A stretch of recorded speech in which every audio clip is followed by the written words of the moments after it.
So আমরা পদার্থবিজ্ঞানের third চ্যাপ্টারে ছিলাম, বল। সো বলের আমরা কিছু প্রাথমিক তথ্য জেনেছি, বল সম্পর্কে কিছু বিস্তারিত জিনিস জেনেছি, প্রাথমিক যে কথাবার্তাগুলো ছিল। সো এখন আমরা প্রয়োগের দিকে চলে আসবো এবং আজকে কিছু ম্যাথমেটিক্যাল টার্ম আমরা করব। গত ক্লাসে আমরা ম্যাথমেটিক্যাল টার্ম আমরা করতে পারি নাই। সো আজকে আমরা বেসিক্যালি যেই জিনিসটা সম্পর্কে জানবো বা যেই টপিকটা সম্পর্কে শিখবো সেটা হচ্ছে সংঘর্ষ। খুবই ইম্পর্টেন্ট, খুবই ইম্পর্টেন্ট, খুবই ইম্পর্টেন্ট ফর এসএসসি এইচএসসি তুমি যেটাই বলো। কারণ সংঘর্ষের এই টপিকটার মধ্যে থেকে তোমার অনেকগুলো কমপ্লিকেটেড কোশ্চেন করা যায়, অনেকগুলো ট্রিকি কোশ্চেন করা যায়, যেগুলো তুমি অ্যাকচুয়ালি কতটুকু জানো, বল সম্পর্কে তোমার ধারণাটা কতটুকু আছে, সেই ব্যাপারগুলো খুব ভালোভাবে ক্লিয়ার করবে। সো আশা করি তোমরা ভালো করে ভিডিওটা মনোযোগ সহকারে দেখতে থাকবা। সো আমি তোমাকে এতটুকু এনশিওর করতে পারি যে তুমি যদি এই ভিডিওটা ভালো করে দেখতে থাকো, আশা করি সংঘর্ষ সম্পর্কে তোমার তেমন কোনো প্রবলেম থাকবে না, যে কোনো প্রবলেম তুমি সলভ করতে পারবে সংঘর্ষ সম্পর্কে। তো সংঘর্ষের বেশ কিছু টাইপ আছে, বেশ কিছু টাইপের সংঘর্ষগুলো হয়। তো সবগুলো টাইপ সম্পর্কে আমরা পর্যায়ক্রমে আস্তে আস্তে আলোচনা করব। So let's start. আচ্ছা, সংঘর্ষ সম্পর্কে জানার আগে সবার আগে আমাদের একটা বিশেষ টার্মের সম্পর্কে জানা দরকার, সেটা হচ্ছে ভরবেগ। ভরবেগ, ভরবেগ। অ্যাকচুয়ালি ভরবেগ জিনিসটা কি? ভরবেগ হচ্ছে কোনো একটা বস্তুর ভর এবং বেগের গুণফল। হ্যাঁ, ভর এবং বেগের গুণফল, ভর গুণ বেগ, তাই না? ভর এবং বেগের গুণফলকে বলা হয় আমাদের ভরবেগ। সো ভরবেগকে প্রকাশ করা হয় হচ্ছে পি দ্বারা, আর এম ভরকে প্রকাশ করা হয় এম দ্বারা, তোমরা সবাই জানো। বেগকে প্রকাশ করা হয় ভি দ্বারা, এটাও তোমরা জানো। সো আমাদের ভরবেগের যে ফর্মুলাটা আছে, ফর্মুলাটা দ্বারা কি p equal to m V.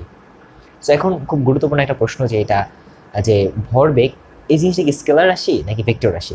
তোমরা সেকেন্ড চ্যাপ্টারে, গতি চ্যাপ্টারে তোমরা অনেক স্কেলার রাশি এবং ভেক্টর রাশি সম্পর্কে বিস্তারিত জেনেছো। সো ভেক্টর রাশিটা ওই ধরনের রাশিগুলোকে বলা হয় ভেক্টর রাশি, যে ধরনের রাশিগুলো প্রকাশের জন্য মান এবং দিক দুইটাই প্রয়োজন হয়। ঠিক আছে, অ্যাকচুয়ালি মানে সম্পূর্ণভাবে প্রকাশের জন্য মান এবং দিক উভয়ের প্রয়োজন হয়। সো এটাও তোমরা জানো যে কোনো একটা ভেক্টর রাশির সাথে যদি আমরা স্কেলার একটা রাশি গুণ করি, তাহলে সম্পূর্ণ ব্যাপারটা কিন্তু আবার একটা ভেক্টর রাশি হয়ে যায়। ঠিক আছে, সো এই ব্যাপারটাই এখানে আলোচনা করা হয়েছে। দেখো যে এখানে ভিটা আছে, ভি বা ভেলোসিটি বা বেগ। বেগ সবসময় কিন্তু ভেক্টর রাশি, এটা আমরা জানি। বেগ, ত্বরণ, সরণ, এগুলি সব ভেক্টর রাশি, তোমরা গতি অধ্যায়ে পড়ে এসেছো।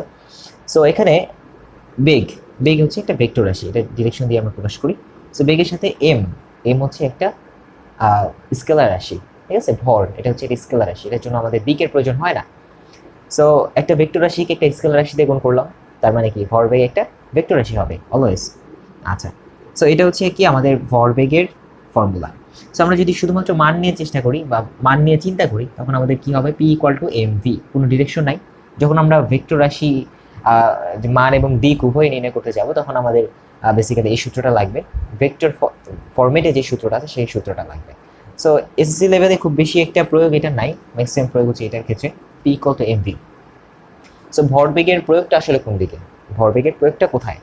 ঠিক আছে, অনেক সময় তোমরা জানো যে ধরো হচ্ছে একটা ট্রাক, বড় একটা ট্রাক আছে আমাদের এখানে, বড় একটা ট্রাক। ঠিক আছে, আর ছোট একটা গাড়ি আছে, ধরো ছোট একটা গাড়ি, যে কোনো একটা গাড়ি ধরতে পারো।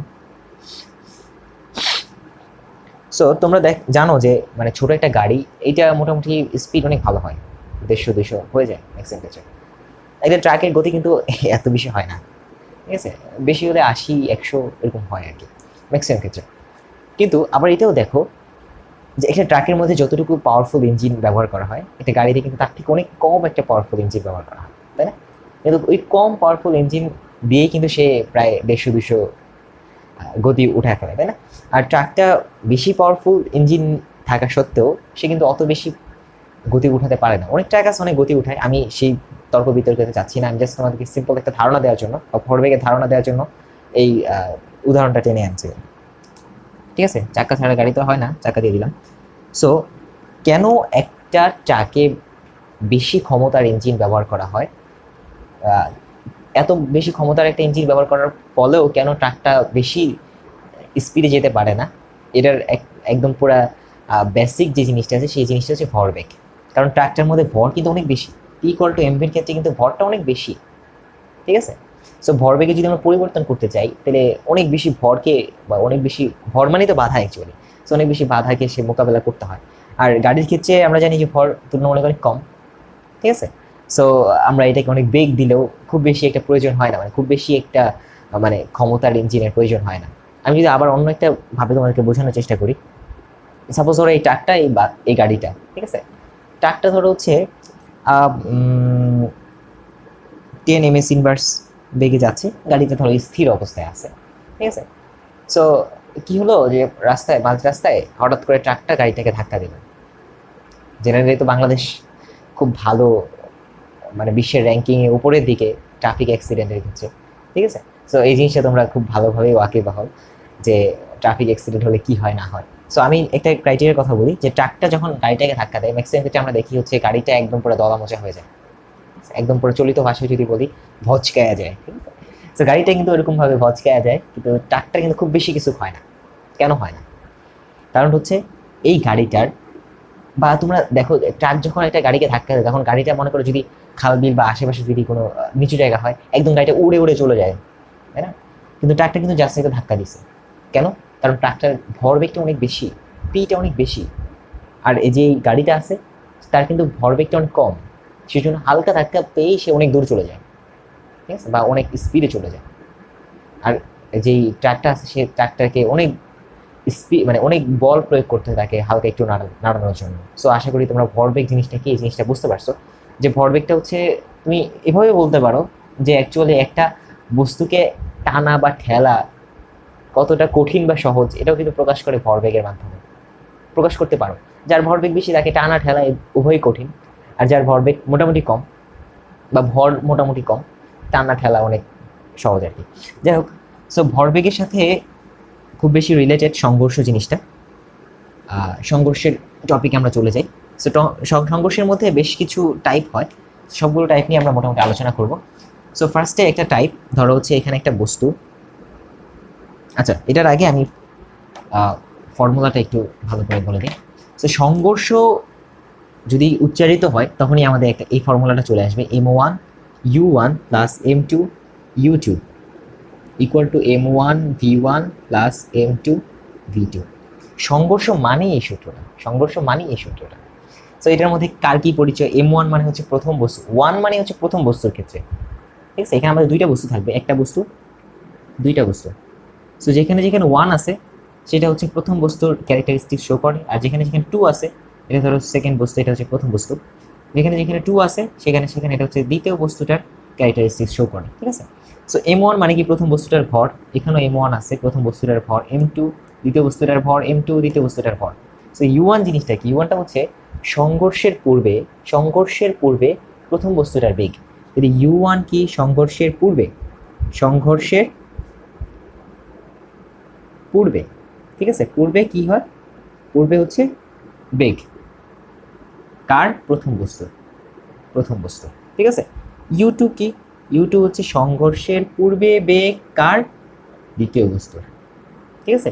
তো m1 u1 এই সমীকরণের এতটুকু পার্ট হচ্ছে সংঘর্ষের আগে, আর এতটুকু পার্ট হচ্ছে সংঘর্ষের পরে, ঠিক আছে। তাহলে v1, v1 মানে কি? সংঘর্ষের পরে, পরে বেগ, বেগ কার বেগ? প্রথম বস্তুর বেগ, ঠিক আছে। আর v2 কি? v2 হচ্ছে কি সংঘর্ষের পরে বেগ কার বেগ? দ্বিতীয় বস্তুর বেগ, ঠিক আছে। সো তোমরা যে কোনো সংঘর্ষের যে কোনো ম্যাথ, যে কোনো টাইপের ম্যাথ আসে তখন আমাদের ম্যাক্সিমাম ক্ষেত্রে আমাদের এই সূত্রটা ব্যবহার করতে হয়, ঠিক আছে। এটা হচ্ছে সংঘর্ষের একদম পুরো একটা বেসিক সূত্র, এটা তোমরা মনে রাখতে পারো। সংঘর্ষের আগে বস্তু দ্বয়ের যে ভরবেগ আর সংঘর্ষের পরে বস্তু দ্বয়ের যে ভরবেগ সেটা হচ্ছে সমান। যেমন ধরো হচ্ছে m1 u1 দ্বারা কি মিন করে? সংঘর্ষের পূর্বে প্রথম বস্তুটার ভর এবং বেগ, ভরবেগ। সংঘর্ষের পূর্বে প্রথম বস্তুটার ভরবেগ, সংঘর্ষের পূর্বে দ্বিতীয় বস্তুটার ভরবেগ, সংঘর্ষের পরে প্রথম বস্তুটার ভরবেগ, সংঘর্ষের পরে দ্বিতীয় বস্তুটার ভরবেগ। মানে সংঘর্ষের পূর্বে বস্তুদ্বয়ের ভরবেগের যে সমষ্টি সেটা হচ্ছে কি সংঘর্ষের পরে বস্তুদ্বয়ের ভরবেগের সমষ্টি। এটাকে বলা হয় ভরবেগের সংরক্ষণশীলতার সূত্র। তো এই সূত্র থেকে কি আমরা পাই যে সংঘর্ষের পূর্বে বস্তুদ্বয়ের যে ভরবেগ থাকে সংঘর্ষের পরে একই ভরবেগ থাকে। তো চলো আমরা কিছু টাইপের ম্যাথ করে ফেলি, খুব ভালো কিছু টাইপের ম্যাথ করে ফেলি যাতে তোমরা এই সূত্র সম্পর্কে আরো ভালোভাবে জানতে পারো বা বুঝতে পারো এই সূত্রগুলো। সো চলো আমরা শুরু করতে পারি। আমাদের কাছে ধর দুইটা বস্তু আছে, ঠিক আছে। একটা বস্তু, এটা একটা বস্তু, এটা একটা বস্তু, দুইটা বস্তু আছে। দুইটা বস্তুই একই দিকে, একই দিকে গতিশীল, এই দিক বরাবর, এই দিক বরাবর। এটা হচ্ছে u1 বেগে গতিশীল, এটা হচ্ছে u2 বেগে গতিশীল, ঠিক আছে। এখন তুমি আমাকে একটা কথা বলো যে এদের মধ্যে কখন সংঘর্ষ হবে, কখন সংঘর্ষ হবে? ঠিক আছে, তোমার কাছে কিছু অপশন দেই। ক নাম্বার অপশন হচ্ছে কি, যখন u1 is less than u2। খ নাম্বার অপশন হচ্ছে কি, যখন, অ্যাকচুয়ালি দুইটা অপশনই হয়, এর বেশি হয় না, u2 is less than u1। কখন এই সংঘর্ষটা হবে? ঠিক আছে, ধরো এটা হচ্ছে তোমাদের, তুমি একটা বাসে আসো, ঠিক আছে, তুমি একটা বাসে আসো, ধরো তুমি পিছনে বাসটা আসো, তোমার সামনে একটা বাস আছে, তো কখন তুমি তোমার পিছনে মানে তোমার বাসটা সামনের বাসটাকে ধাক্কা দেবে, কখন? এই দুইটা ক্রাইটেরিয়ার মধ্যে কখন হবে? ঠিক আছে, তোমরা এটা একটু চিন্তা করে দেখো তো। সো অ্যাকচুয়ালি সংঘর্ষটা তখনই হবে যখন আমাদের u1টা বেশি হবে। ঠিক আছে, ধরো হচ্ছে তোমার তুমি যে বাসটাতে আসো, সেই বাসটার বেগ হচ্ছে ধরো 30 কিলোমিটার/আওয়ার। এখন তোমার সামনে যে বাসটা আছে তার বেগটা যদি হয় 35 কিলোমিটার/আওয়ার, তাহলে কি হবে? তুমি আগাচ্ছ কিন্তু সে তোমার চেয়ে বেশি জোরে জোরে আগাচ্ছে, মানে সংঘর্ষ হওয়ার কিন্তু পসিবিলিটি নাই। কিন্তু তার বেগ যদি 29 কিলোমিটার/আওয়ারও হয় আর তোমার বেগ যদি 30 কিলোমিটার/আওয়ারও হয়, একটা সময় না একটা সময় কিন্তু সংঘর্ষ হবে। সো আমরা এটা বলতে পারি যে সবসময় u1টা বেশি হতে হবে। এইভাবে যদি থাকে, একই দিকে যদি থাকে, তাহলে সবসময় u1টা বেশি হতে হবে। ঠিক আছে, u2 এর থেকে u1টা বেশি হতে হবে, তবেই কেবল সংঘর্ষ হবে। ঠিক আছে, এখন চলো আমরা এটা সুন্দর একটা ম্যাথ করে ফেলি মানগুলো দিয়ে। সো এখন যদি আমাদের কাছে বলা হয় যে এটা হচ্ছে ধরো হচ্ছে m1 বা প্রথম বস্তুটা, এটার ভর হচ্ছে m1, এটার ভর হচ্ছে m2। ঠিক আছে, এখন তোমাকে বললো যে m1 ধরা যাক হচ্ছে 100 কেজি, 100 কেজি, u1 ধরা যাক হচ্ছে 30, যেহেতু বলছিলাম 30 ms ইনভার্স 1ই লিখি। আচ্ছা, তারপরে তোমার এখানে যে দুইটা ইনফরমেশন দেওয়া থাকবে, m2 ইজ ইকুয়াল টু ধরো হচ্ছে 200 কেজি, নো প্রবলেম, যত কেজি ইচ্ছা হোক। u2 ধরো হচ্ছে তোমার 25 কেজি, ms ইনভার্স 1, কেজি না অ্যাকচুয়াল, ms ইনভার্স 1। এখন এই দুইটা সংঘর্ষ হলো, ধরো একটু সামনে গিয়ে এখানে সংঘর্ষ হলো। ঠিক আছে, সংঘর্ষ হওয়ার পরে প্রথম বস্তুটার বেগ, সাপোজ ধরো প্রথম বস্তুটার বেগ v1, সংঘর্ষের পরে যে বেগটা আছে সেই বেগটা ধরো হচ্ছে হয়ে গেল হচ্ছে কত, 25 ms ইনভার্স 1।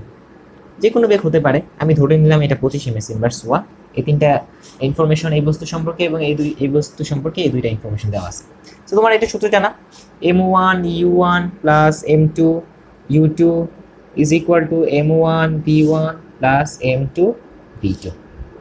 এখন তুমি জাস্ট মান বসাবা, m1 এর মান কত, m1 এর মান হচ্ছে 100, u1 এর মান কত 30, প্লাস m2 এর মান কত 200 ইন্টু 25, তারপরে হচ্ছে m1 এর মান আবার দরকার 100 ইন্টু m2 এর মান কত, v1 এর মান হচ্ছে 25 প্লাস m2 এর মান হচ্ছে 200, তোমার দরকার হচ্ছে v2। সো সবগুলোর মান একটা মাত্র v2 আছে। আশা করি এটা তোমরা একটু ক্যালকুলেশন করলেই করে ফেলতে পারবা। তো আমি করে দিই, একটু দেখি। এটা হচ্ছে কত, 3000 প্লাস এটা হচ্ছে কত, 25 দুগুণে 50, 50 0 0 5000 ইকুয়াল টু হচ্ছে 2500 প্লাস 200 v2। ঠিক আছে, এখন যদি আমরা একটু ফার্দার ক্যালকুলেশন করি তাহলে ব্যাপারটা হবে, এখানে হচ্ছে 3000 আর 3000 5000, 5000 থেকে থাকবে হচ্ছে 4500, 200 v2 ইজ ইকুয়াল টু 4500।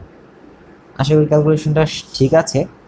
এখানে হচ্ছে 5000 3000 8000, 8000 থেকে 2500 বাদ গেলে, 8000 থেকে 2500 বাদ গেলে থাকে হচ্ছে, না ভুল হয়েছে, 5, এখানে 5500, 8000 থেকে 2500 গেলে 5500। তাহলে তোমার v2 কত হবে, v2 ইজ ইকুয়াল টু হচ্ছে 5500 ডিভাইডেড বাই 200। তাহলে এটা কাটা, এটা কাটা, তাহলে থাকলো তোমার 55 ভাগ হচ্ছে হলো 2, তাহলে হবে হচ্ছে 25 26 27.5, 27.5 ms ইনভার্স 1। সো এটা ছিল আমাদের টাইপ 1-এ। টাইপ 1-এ কি ছিল, যে দুইটা বস্তুর মধ্যে সংঘর্ষ হলো, সংঘর্ষ হওয়ার পরে কি হলো, যে আমাদের এই প্রথম বস্তু সম্পর্কে তিনটা তথ্য দেওয়া আছে, দ্বিতীয় বস্তু সম্পর্কে দুইটা তথ্য দেওয়া আছে। দ্বিতীয় বস্তু সম্পর্কে 3টা তথ্য দেওয়া থাকতে পারতো, প্রথম বস্তু সম্পর্কে 2টা তথ্য দেওয়া থাকতে পারতো। ঠিক আছে, বাট তোমাকে বের করতে হবে যে লাস্ট যে একটা বাকি থাকে ওই একটা তোমাকে বের করতে হবে। ঠিক আছে, এখন চলো আমরা একটু ডিফারেন্ট ওয়েতে চিন্তা করি। ধরো যে সবকিছু সেম আছে, সবকিছুই সেম আছে, জাস্ট আমরা ক্যালকুলেশনে একটু ডিফারেন্ট করার চেষ্টা করি। এখন সাপোজ ধরো হচ্ছে তোমার ইউ1, ইউ1 ঠিক আছে, ধরো ইউ1 এই দিকে যাচ্ছে, ইউ2কে আমি চেঞ্জ করে দিলাম, ইউ2কে আমরা ধরলাম এই দিকে, ঠিক আছে, আর সব কিছু সেম। ইউ1টা এইদিকে ছিল, ইউ2কে উল্টা দিকে দিয়ে দিলাম, ঠিক আছে। এখন কি ঘটবে, এখন কি ঘটবে, এখন দেখো একটা জিনিস দেখো, তোমরা জানো যে বেগ একটা ভেক্টর রাশি, দিক আছে। সো কোনো একটা ভেক্টর রাশি যদি এই দিক বরাবর হয়, এটা যদি প্লাস হয়, তোমরা গতি অধ্যায়ে পড়ে এসেছো ভেক্টর রাশির ক্যারেক্টারিস্টিক্সে, যে যদি আমি ডিফারেন্ট দিকে আসি তখন এটার কি হবে, বেগটা বিয়োগ হয়ে যাবে। আবার যদি এটাকে যদি আমরা পজিটিভ ধরি তাহলে এটা আবার বিয়োগ হয়ে যাবে। মানে যদি দুইটা পরস্পর ভিন্ন দিকে বেগ হয় তাহলে একটা পজিটিভ হয় একটা নেগেটিভ হবে, ঠিক আছে। আশা করি তোমরা বুঝতে পারছো। সো এখানে দেখো একটার বেগ হচ্ছে এদিকে, আরেকটা বেগ হচ্ছে এদিকে। সাপোজ ধরে নিলাম আমরা ইউ1 এর বেগটাকে আমরা পজিটিভ ধরে নিলাম, তোমার যেটা ভালো লাগবে সেটাই তুমি পজিটিভ করতে পারবা। এটাও পজিটিভ ধরবা তাহলে এটা নেগেটিভ হয়ে যাবে, এটা পজিটিভ আমি ধরতেছি এটা নেগেটিভ হয়ে যাবে, তখন আমাদের কি হবে, এখানে একটা নেগেটিভ চলে আসবে। কেন চলে আসবে, কারণ এটা উল্টা দিকে, এটার সাপেক্ষে এটা উল্টা দিকে, তাই না। যদি আমরা এটাকে পজিটিভ ধরতাম তখন আমরা এখানে একটা নেগেটিভ দিয়ে দিতাম, ঠিক আছে। তো আশা করি বুঝতে পারছো। আচ্ছা আচ্ছা, এখন সব কিছুই বলা আছে, এখন জাস্ট তোমাকে বের করতে হবে কি ভি2টা কি, ভি2টা কি হলো। এখানে দেখো ইউ1টা কি এই দিক বরাবর 30 ms ইনভার্স 1 বেগে যাচ্ছে, আবার দেখো ইউ1টা এদিকে, ভি1টাও কিন্তু এদিকে, মানে হচ্ছে সংঘর্ষের পরেও সে এদিকে যাবে, সংঘর্ষের পরেও সে এদিকে যাবে। এখন তোমাকে বের করতে হবে ভি2টা কি ছিল, ভি2টা কত, ঠিক আছে। একদম সেম ওয়েতে আবার চেষ্টা করো, m1 u1 সে একই ফর্মুলা, m1 u1, জাস্ট একটা ট্রিক জিনিসটা হচ্ছে তুমি যদি বেগটা বিপরীত দিকে চলে আসে তখন তোমাকে একটা মাইনাস দিতে হবে। এটাই ম্যাক্সিমাম স্টুডেন্টরা ভুল করে পরীক্ষার হলে, মনে থাকে না আর কি। Plus m2 u2 is equal to m1 v1 plus m2 v2, ঠিক আছে। সো তোমাদের একদম পুরো সিম্পল ওয়েতে চিন্তা করো, 100 ইন্টু 30 প্লাস m2 হচ্ছে 200 ইন্টু, এখানে তোমাকে -25 বসাতে হবে, -25 বিপরীত দিকে আসছে মাইনাস, ইকুয়াল টু কি হবে, m1 100 ইন্টু 25 v1 এর মান ছিল, প্লাস 200 ইন্টু v2, ঠিক আছে। তাহলে এখানে তোমার কি আসছে, এখানে আসছে হচ্ছে 3000 মাইনাস, এখানে কিন্তু আসবে হচ্ছে কত 5000, 3000 মাইনাস 5000 ইকুয়াল টু কি দাঁড়াবে, এখানে হচ্ছে 2500 প্লাস 200 ইন্টু v2, ঠিক আছে। আচ্ছা আচ্ছা ঠিক আছে, এখন আমরা যদি একটু ক্যালকুলেশন করার চেষ্টা করি, এটা যদি এখানে চলে আসে তাহলে বিয়োগ হবে, তাই না। তো বিয়োগ অলরেডি আছে, এটা যদি আমরা আবার এখানে নিয়ে আসি 7500, 7500 থেকে যদি 3000 বিয়োগ যায় তাহলে 6 5 4500, 6 5 4500, 4500, তাহলে 200 v2 ইজ ইকুয়াল টু হচ্ছে -4500। আমি একটু আবার এইভাবে করি, হয়তো অনেকে বুঝতে পারবো না বিষয়টা। আচ্ছা, তাহলে এই পাশে যে আমরা এই সংখ্যাটাকে এই পাশে নিয়ে আসলাম, তাহলে এখানে থাকলো হচ্ছে কি -4500, কারণ এটা এখানে চলে আসতে হয়ে যাবে মাইনাস, মাইনাস হয়ে গেলে তাহলে -7500 থেকে বিয়োগ যাবে হচ্ছে 3000, তাহলে 3000 বিয়োগ গেলে কত থাকে, হ্যাঁ 4500, তাহলে ইকুয়াল টু কি দাঁড়াবে 200 v2, ঠিক আছে। সো এখন যদি তুমি v2 এর মানটা বের করতে চাও তাহলে কি হবে, -4500 ডিভাইডেড বাই 200, তাহলে এটা কাটা, এটা কাটা, তোমার থাকছে হচ্ছে v2 হচ্ছে -45 হচ্ছে 22.5 ms ইনভার্স 1। এখন দেখো তোমার রেজাল্ট আসছিল মাইনাস, এখন রেজাল্ট আসছিল মাইনাস, মাইনাসটা দ্বারা কি মিন করে, অ্যাকচুয়ালি কি মিন করে, মাইনাসটা দ্বারা মিন করে হচ্ছে যেই ডিরেকশনটাকে তুমি মাইনাস ধরছিলা সেই ডিরেকশনে। এখন দেখো আমি প্রথম বস্তুটার ক্ষেত্রে ধরছিলাম এদিকটাতে ধরছিলাম না হচ্ছে পজিটিভ, তাই না, এই দিকটাকে আমরা পজিটিভ ধরছি। আমরা বলছি যে প্রথম বস্তুটা এদিক যাচ্ছে, সংঘর্ষের পরেও সেই দিক যাচ্ছে, আর দ্বিতীয় বস্তুটা সংঘর্ষের আগে এদিকে আসছে, সংঘর্ষের পরের বেগটা দেখে বোঝা যাবে যে আসলে সংঘর্ষের পরে কোন দিক যাচ্ছে বস্তুটা। সো দেখো এখন আমাদের v2 আসলো কত, -22.5, মানে কি মাইনাস মানে হচ্ছে এদিকে, মাইনাস মানে ডিরেকশন আমরা এদিকে ধরছিলাম না, সংঘর্ষের পরে সে 22.5 ms ইনভার্স 1 বেগে যাচ্ছে কোন দিকে, এই দিকে, কারণ এদিককে আমরা বিয়োগ ধরছি মানে ঋণাত্মক ধরছিলাম। আশা করি তোমরা বুঝতে পারছো। ডিরেকশনটা মাইনাসটা দ্বারা শুধুমাত্র ডিরেকশনকে বোঝায়, নট এনিথিং। ঠিক আছে, আর মানটা হচ্ছে কি 22.5, ডিরেকশনটা এদিকে। ঠিক আছে, সো তোমাদের উত্তরে লিখতে হবে যে উত্তর হচ্ছে ভিডিওটা চাইছে মানে দ্বিতীয় সংঘর্ষের পরে দ্বিতীয় বস্তুটার বেগ কত এটা চাইছে অ্যাকচুয়ালি। তোমাদের লিখতে হবে হচ্ছে সংঘর্ষের পরে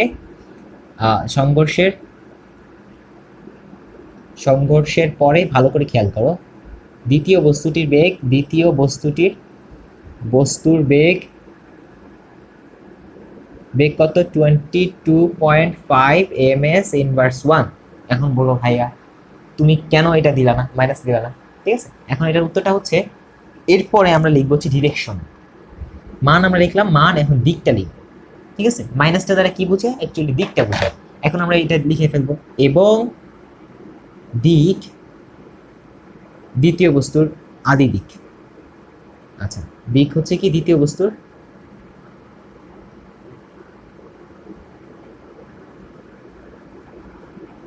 আদি দিকের আদি মানে প্রারম্ভিক দিকের দিক। ঠিক আছে, দিকটা কোন দিকে? দ্বিতীয় বস্তু যে প্রারম্ভিক দিকটা ছিল ওই দিকে।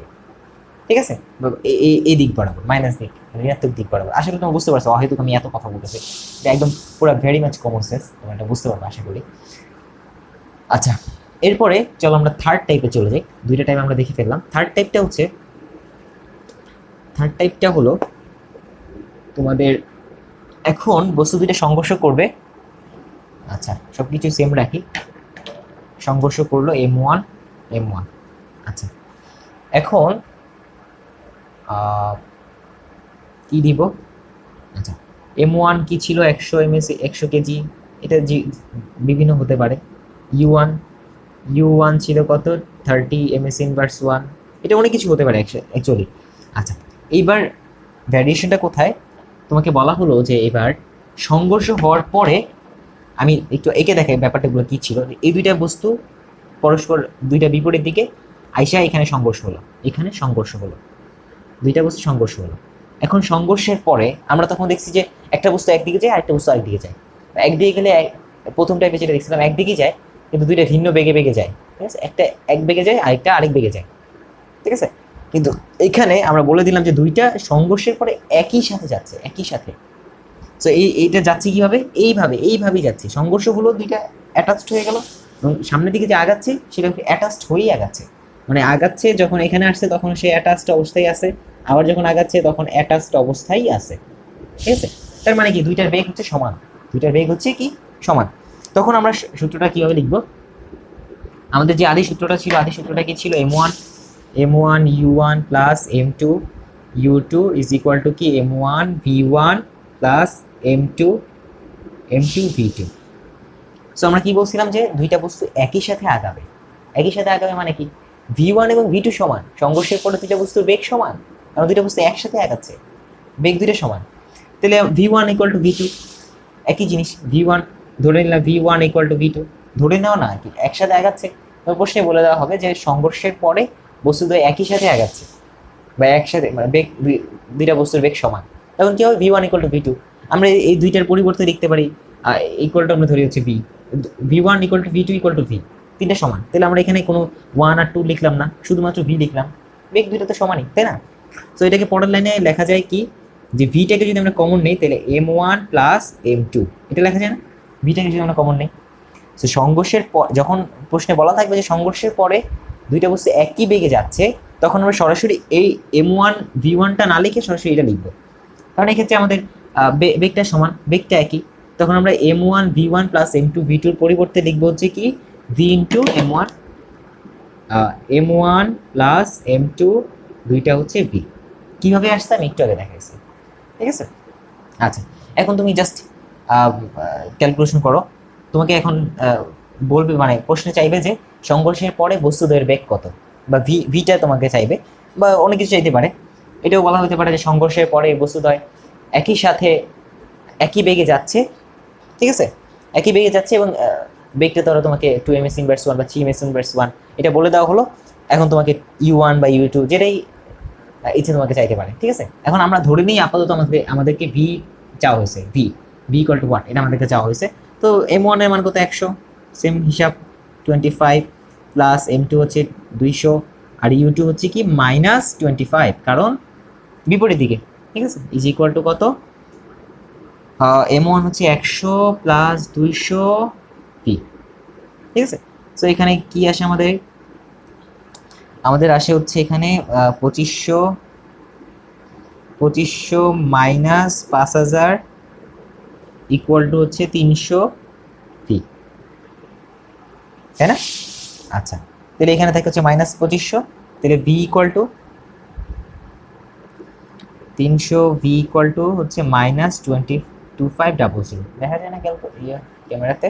আচ্ছা ঠিক আছে, তাহলে ভিটা কত, ভিটা হবে হচ্ছে ভি ইজ ইকুয়াল টু হচ্ছে মাইনাস, এখানে উপরে হচ্ছে 2500 মাইনাসটা আমি আগেই লিখে ফেলছি, ডিভাইড বাই 300, তাহলে এটা কাটা, এটা কাটা, তো যদি 25কে আমরা যদি 3 দিয়ে ভাগ করি তাহলে কত আসে, 25কে 3 দিয়ে ভাগ করলে 3 8 24, 3 8 24, তাহলে 8.33, তাহলে -8.33। তাহলে মিলিত বেগটা, এই দুইটা বস্তুর যে মিলিত বেগ, সুন্দর একটা ওয়ার্ড আমার মনে পড়লো এখন, মিলিত বেগ। সো এই মিলিত বেগটা কত হবে, -8.33 ms ইনভার্স 1, ms ইনভার্স 1, মানে হচ্ছে বিপরীত দিকে 8.33 ms ইনভার্স 1 বেগে সে আগাবে, ঠিক আছে। আচ্ছা আচ্ছা ঠিক আছে, এই দিকে সে 8.33 ms ইনভার্স 1 আগাবে। আচ্ছা, এখন তুমি উত্তরে কি লিখবা, যে মিলিত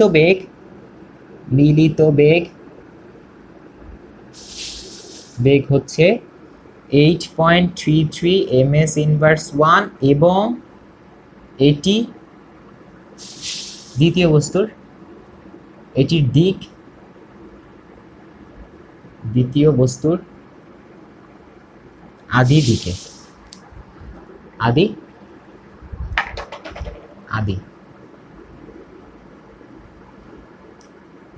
ওকে। আচ্ছা, এখন চলো আমরা একটা গুরুত্বপূর্ণ কনসেপ্ট, একদম লাস্ট একটা কনসেপ্ট, এই কনসেপ্টটা সম্পর্কে জানি, হচ্ছে কোন একটা সংঘর্ষ স্থিতিস্থাপক সংঘর্ষ কিনা, এটা তোমাকে বের করতে হয়, স্থিতিস্থাপক সংঘর্ষ কিনা। আমরা এটা মুছে ফেলি, কোন একটা সংঘর্ষ কি স্থিতিস্থাপক সংঘর্ষ, এটা তোমাকে পরীক্ষা হলে বলতে পারে, সবকিছু ক্রাইটেরিয়া দিয়ে তোমাকে বলে ফেললো যে কোন একটা সংঘর্ষ কি স্থিতিস্থাপক সংঘর্ষ নাকি স্থিতিস্থাপক সংঘর্ষ না, স্থিতিস্থাপক। আচ্ছা, তো সংঘর্ষ দুই ধরনের হতে পারে, একটা হচ্ছে কি স্থিতিস্থাপক সংঘর্ষ,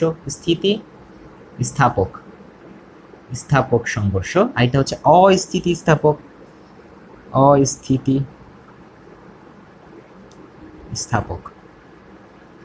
ঠিক আছে। তো স্থিতিস্থাপক সংঘর্ষ কখন হবে, যখন আমাদের দুইটা ক্রাইটেরিয়া ফিল আপ করতে হয়। প্রথম হচ্ছে ভরবেগের সংরক্ষণশীলতা নীতি ব্যবহার করতে হবে, ভরবেগের সংরক্ষণশীলতার নীতি মানবে। ভরবেগের সংরক্ষণশীলতা নীতিটা কি ছিল, যে সংঘর্ষের আগে যে ভরবেগ, সংঘর্ষের পরে সেই একই ভরবেগ থাকবে, সংঘর্ষের আগে ভরবেগের সমষ্টি, সংঘর্ষের পরে ভরবেগের সমষ্টিগুলো হবে। এই যে সূত্রটা আমরা শিখছিলাম এতক্ষণ, m1 u1 plus m2 u2 equal to m1 v1 plus m2 v2, এই সূত্রটা মানবে স্থিতিস্থাপক সংঘর্ষের ক্ষেত্রে, সবার আগে এই সূত্রটা মানবে, ঠিক আছে, এই সূত্রটা মানবে। আরেকটা যে সূত্র আছে সেই সূত্রটা মানবে, গতিশক্তি সংরক্ষণশীলতার সূত্র সে মানবে। কি মানবে, গতিশক্তির সংরক্ষণশীলতার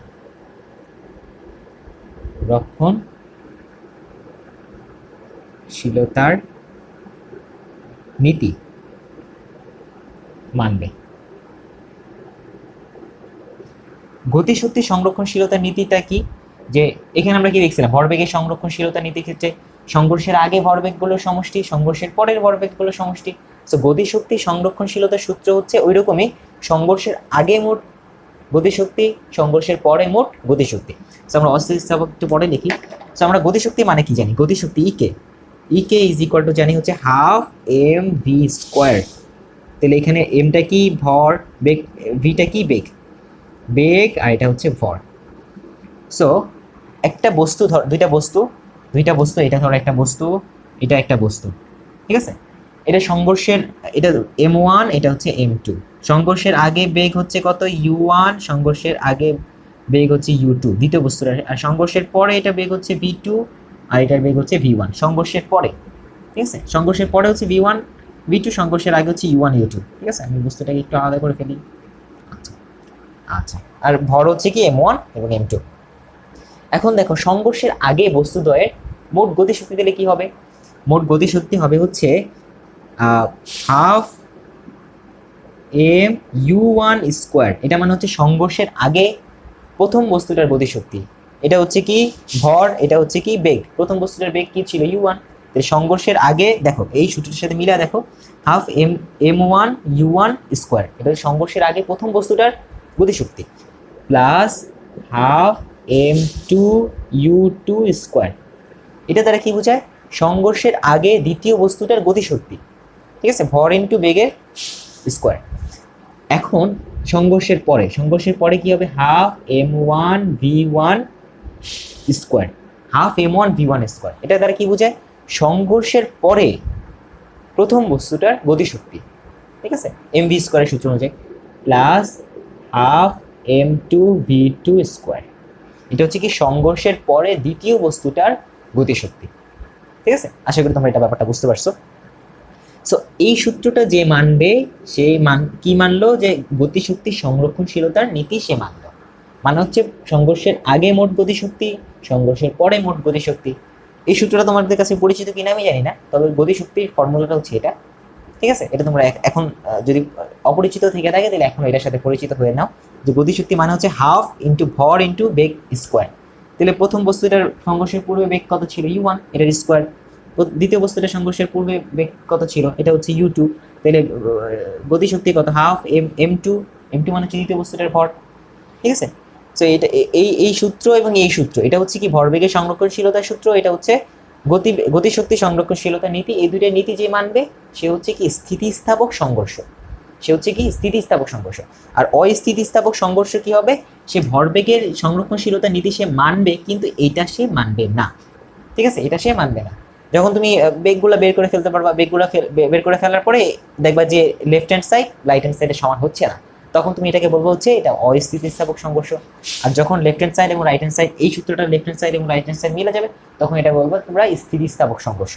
আর এই ফর্মুলাটা স্থিতিস্থাপক এবং অস্থিতিস্থাপক দুই ক্ষেত্রেই মানবে, ঠিক আছে। চলো আমরা একটা উদাহরণ করি, উদাহরণ করলে আরো ভালোভাবে ব্যাপারটা ক্লিয়ার হয়ে যাবে।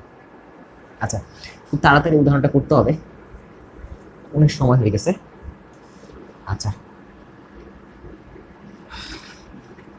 চলো, একটা বস্তু, সেম বস্তু, এখানে একটা বস্তু, দুইটা সংঘর্ষ হচ্ছে। ধরো এখন একই ডিরেকশন আমরা ধরে নিলাম, পজিটিভ, দুইটাই পজিটিভ ধরে নিলাম।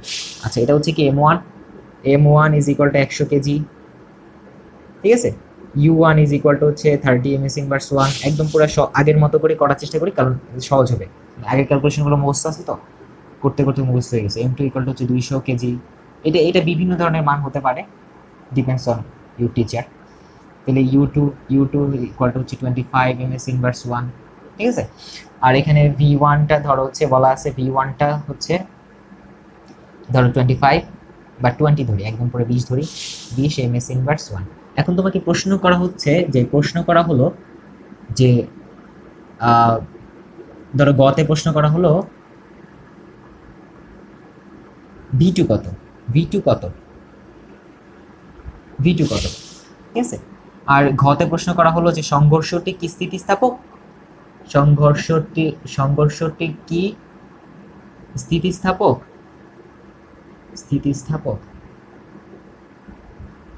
গাণিতিক যুক্তি দাও, আমি লিখলাম না, গাণিতিক যুক্তি দাও। আচ্ছা, এখন তোমার কি করতে হবে? সবার আগে m1 u1, এটা m1 u1 plus m2 u2 is equal to m1 v1 plus m2 v2 এটা অ্যাকচুয়ালি v। এই সূত্র দ্বারা তোমাকে v2 এর মানটা বের করতে হবে খুব তাড়াতাড়ি। 100 into 30 plus 200 into 25 equal to হচ্ছে 100 ইন্টু v1 হচ্ছে 20 প্লাস 200 v2। তো এটা হচ্ছে কি 3000 প্লাস 5000 ইজ ইকুয়াল টু হচ্ছে, এটা এই পাশে বিয়োগ করে দেয়, বিয়োগ করলে কি হবে 2000 ইকুয়াল টু হবে 200 v2। তাহলে 2000 3000 থেকে এটা হচ্ছে 6000, তাহলে হচ্ছে হলো 200 V2 ইজ ইকুয়াল টু হচ্ছে 6000। ঠিক আছে, সুতরাং V2 ইজ ইকুয়াল টু হবে হচ্ছে 6000 ডিভাইডেড বাই 200, তাহলে ইকুয়াল টু কি দাঁড়ায়? V2 ইজ ইকুয়াল টু, এখানে একটা কাটা একটা কাটা একটা কাটা একটা কাটা, এটা হচ্ছে 30 ms ইনভার্স 1। এখন তোমার V2টা চলে আসলো, V2 কত আসলো? ইকুয়াল টু হচ্ছে 30 ms ইনভার্স 1। ঠিক আছে, যদি মাইনাস টাইনাস না আসে তাহলে উত্তরের ক্ষেত্রে আবার দিকটা উল্লেখ করার দরকার নাই, জাস্ট তোমরা বলে দিবা যে 30 ms ইনভার্স 1। ঠিক আছে, আচ্ছা, তাহলে এখন তোমরা V2টা পেয়ে গেলা বা গয়ের উত্তরটা পেয়ে গেলা। এখন ঘয়ের উত্তরটা বের করার জন্য তোমাদের কিছু কাজ করতে হবে। এখানে লিখে নিবা যে ঘ নাম্বার লিখে নিবা, সংঘর্ষটি স্থিতিস্থাপক হবে যদি সংঘর্ষের পূর্বে গতিশক্তির সমষ্টি সংঘর্ষের পরের গতিশক্তির সমষ্টি হয়। ঠিক আছে, সমষ্টি সমান হয়। সো তোমরা লিখবে সংঘর্ষের পূর্বে গতিশক্তি খুবই ইম্পর্টেন্ট টপিক এটা, আমি আবারও বলি খুবই important topic. Half m1 u1 square plus half m2 u2 square, তাহলে হাফ m1 কত 100, u1 কত 30, এটা হচ্ছে square plus half into 200 into 25, এটার উপরে হবে হচ্ছে স্কোয়ার। মুহূর্তটা কত আসে আমার হাতের কাছে? ক্যালকুলেটর, আচ্ছা ক্যালকুলেটরকে আমি নিয়ে আসলাম। তাহলে কি হবে? Half into 100 into 30 square divided by 2, এটা হচ্ছে 45,000 45,000 প্লাস, আমার কি জায়গা আছে? আচ্ছা, এটা হচ্ছে 200 ইন্টু 25 স্কোয়ার ডিভাইডেড বাই 2, এটা হচ্ছে 262,500। ঠিক আছে, প্লাস 45,000 ইকুয়াল টু হচ্ছে 107,500 জুল। গতিশক্তি যেহেতু শক্তির একক হচ্ছে জুল, তাহলে অবভিয়াসলি এটা হবে জুল। তাহলে আমরা সংঘর্ষের পূর্বে গতিশক্তি কত পাইলাম? যে 10,000 তো না, অ্যাকচুয়ালি হচ্ছে 10,7,500 জুল পাইলাম হচ্ছে সংঘর্ষের পূর্বে। তাহলে আমরা একইভাবে সংঘর্ষের পরে লিখি, পরে গতিশক্তি, তাহলে এখানে u1 এর জায়গায় হবে v1 আর u2 এর জায়গায় হবে কি v2। তাহলে চলো আমরা একইভাবে v1 এবং v2 এর মানটা বসাই দিই, তারপরে দেখি আমাদের কত আসে। তাহলে কি আসে? হাফ ইন্টু 100 ইন্টু v1 এর মান কত ছিল? v1 এর মান 20 square plus half into 200 into 30 square, তাহলে কি আসে? 100 ইন্টু 20 স্কোয়ার ডিভাইডেড বাই 2। আচ্ছা, তাহলে আসে হচ্ছে 20,000। আচ্ছা, plus 200 into 30 square divided by 2, এখানে আসে হচ্ছে 90,000। তাহলে এখানে হচ্ছে 1,10,000 প্লাস 20,000, তাও একটু করে দেখি।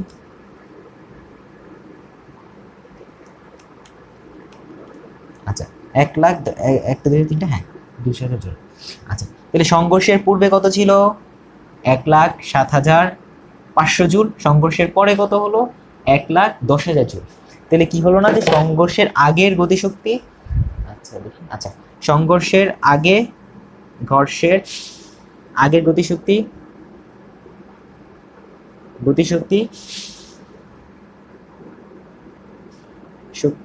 নট ইকুয়াল টু সংঘর্ষের, হাতের লেখাটা অনেক খারাপ, বুঝে নাও, পরের গতিশক্তি।